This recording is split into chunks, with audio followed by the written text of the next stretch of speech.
El Salvador y la paz del hombre. Un llamado al despertar espiritual.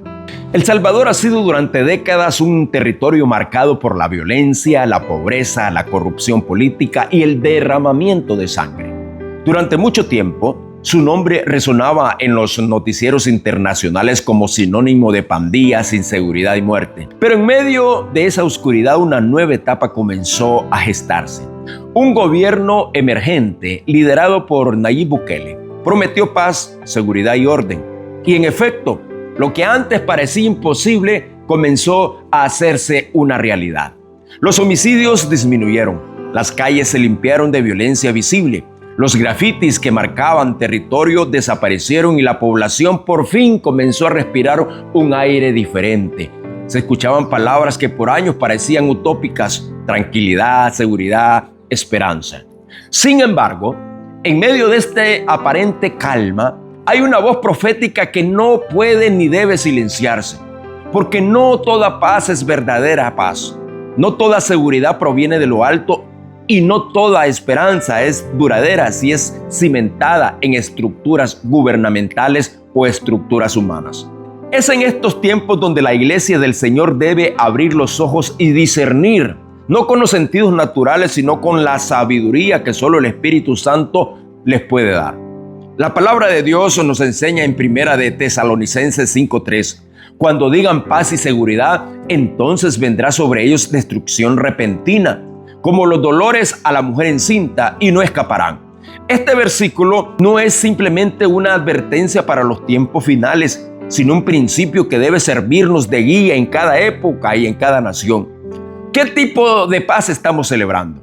¿Es una paz verdadera nacida de corazones transformados por el poder del Espíritu Santo? ¿O es una paz superficial sostenida por el control, el temor y las estrategias gubernamentales? Nayib Bukele ha logrado algo que muchos gobiernos anteriores ni siquiera soñaron: encerrar a miles de mareros, detener los crímenes, limpiar las calles y levantar una nueva imagen del país ante el mundo. Y es justo reconocer que hay un mérito humano en lo que se ha hecho. Pero aquí viene la gran pregunta que reta al cuerpo de Cristo, a los pastores, a la iglesia en El Salvador. ¿Es esta la paz de Dios o es la paz del hombre? Porque hay una diferencia entre la paz que viene de Dios y la que el sistema terrenal puede construir. La paz de Dios no depende de cárceles ni de estructuras de control. La paz de Dios nace en el corazón de los hombres cuando el Espíritu Santo entra a gobernar en ellos. Jesús dijo en Juan 14:27, la paz os dejo, mi paz os doy, yo no os la doy como el mundo la da. Es decir, existe una paz que el mundo puede fabricar, pero que no puede sostener. Es una paz artificial, frágil, temporal y emocional. Pero la paz que proviene de Dios es firme y produce transformación genuina. Aquí es donde la iglesia debe asumir su verdadero rol. Porque los pandilleros pueden estar encerrados en cárceles, pero si sus almas siguen prisioneras del pecado, entonces la raíz de la violencia no ha sido cortada, solo ha sido disfrazada. Y si la iglesia guarda silencio mientras eso ocurre, está fallando en su asignación. Dios no nos llamó a ser espectadores de los logros políticos ni a ser cómplices del silencio espiritual. La iglesia no fue llamada a vivir en un letargo mientras se aplauden los cambios sociales que no tienen respaldo espiritual. El Salvador no necesita solamente un cambio en un sistema judicial o carcelario, necesita un despertar del Espíritu Santo de Dios que transforme desde adentro hacia afuera. Este es el llamado urgente a la iglesia, a los pastores en El Salvador. Despierta, sal de tu adormecimiento, sacúdete el polvo del conformismo religioso. Rompe con el formalismo litúrgico que te hace sentir bien por asistir al culto, pero que no te lleva a doblar rodillas con clamor por tu nación. El tiempo del activismo sin poder ha terminado. No podemos seguir maquillando el pecado con prédicas vacías ni competir entre ministerios por títulos y reconocimientos mientras las almas se están perdiendo. La iglesia necesita un avivamiento urgente. Un fuego que consume el orgullo, los celos espirituales, la competencia ministeriales y nos lleve de regreso al altar. La Biblia declara en Zacarías 4:6, no con ejército ni con fuerza, sino con mi espíritu, ha dicho Jehová de los ejércitos. Es decir, No son las estructuras humanas, ni las cárceles de alta seguridad, ni los operativos policiales los que traerán redención al alma del país. Solo el Espíritu Santo puede lograr una regeneración verdadera en esos pandilleros. El Salvador no necesita solo un nuevo modelo de gobernanza, necesita un nuevo derramamiento del Espíritu Santo de Dios en El Salvador. Un avivamiento que inicie en los hogares, en los altares familiares, en las iglesias pequeñas y humildes, en las calles donde hay jóvenes a punto de caer en el crimen, en los corazones que han perdido la fe porque la religión no les ha respondido. La verdadera guerra contra la violencia no se libra en las calles, se libra en el mundo espiritual. Y lo dice Efesios 6:12. Porque no tenemos lucha contra sangre y carne, sino contra principados, contra potestades, contra los gobernadores de las tinieblas de este siglo, contra huestes espirituales de maldad en las regiones celestes. Mientras la iglesia no despierte a esta realidad, estará celebrando una paz artificial, ignorando que el enemigo solo ha cambiado de estrategia. Puede que ahora no se vean las armas en las manos, pero la batalla continúa en las almas. Es tiempo de ayunar, de clamar, de predicar con denuedo, de ir a las cárceles, no solo a observar, sino a evangelizar, de formar equipos misioneros, no para viajar a otros continentes mientras ignoramos nuestra tierra, sino para tocar los rincones más oscuros de nuestros propios países.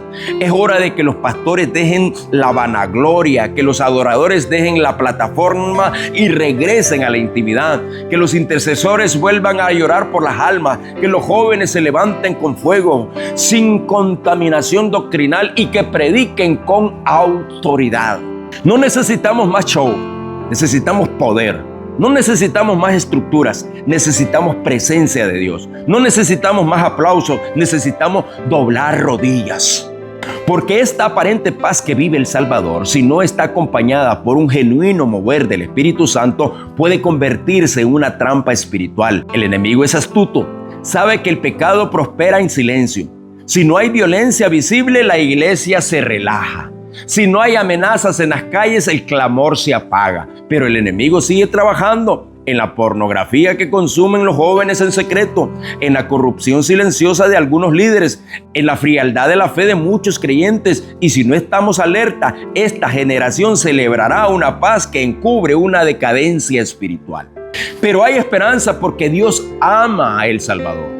Porque la sangre de los mártires espirituales, de los que le lloraron y clamaron en medio de la guerra, sigue hablando desde la tierra. Porque hay un remanente que aún no se ha doblado ante Baal. Porque hay pastores que están orando en secreto, mujeres que ayunan sin que nadie lo sepa, jóvenes que están siendo despertados por visiones y sueños. El Espíritu de Dios se está moviendo y esta paz puede ser la antesala de un gran avivamiento para la iglesia en El Salvador.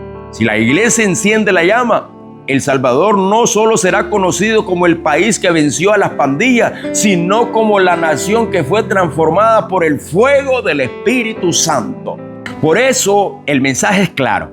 No te duermas, iglesia, no te acomodes. Esta no es la hora de celebrar como si todo estuviera ganado. Es la hora de prepararse, de limpiar el altar, de levantar estandarte, porque Dios quiere usar El Salvador como una señal a las naciones, un país pequeño pero lleno de gloria, un territorio marcado por el sufrimiento pero redimido por la sangre del Cordero de Dios, un pueblo que no será recordado solo por su lucha social, sino por su rendición al Espíritu Santo. El avivamiento viene, pero tiene que comenzar contigo, conmigo, con nosotros, con todas las naciones. No esperemos que venga del palacio de gobierno. El Espíritu Santo no entra por decreto. Él se derrama donde hay hambre, donde hay quebranto, donde hay oración, donde hay sed de Él. Hoy es el día para volver al primer amor, para dejar los templos decorados y construir altares verdaderos, para abandonar la competencia y levantar el cuerpo de Cristo unido. Porque si la iglesia se levanta, no habrá cárcel que no tiemble, ni marero que no caiga rendido ante el poder de Dios. No habrá frontera espiritual que no se derrumbe, porque lo que el hombre no puede cambiar, Dios lo puede transformar en un instante. El Salvador, tu historia no ha terminado. Esta paz puede ser el principio de tu mayor gloria si permites que Jesús reine. no solo en las calles, sino en los corazones, no solo en los discursos, sino en las acciones, no solo en la política, sino en el altar. Iglesia, es tu momento, es tu llamado. El Espíritu Santo no ha terminado contigo. Él quiere usarte para escribir un nuevo capítulo en la historia de tu nación, pero debes despertar, debes arder, debes declamar. Porque sin el Espíritu no hay transformación verdadera. Y sin la iglesia no hay una voz que anuncie la esperanza. Esta es la hora, no la de Nayib Bukele, no la de la política. Es la hora del Espíritu, es la hora de fuego, es la hora de Cristo.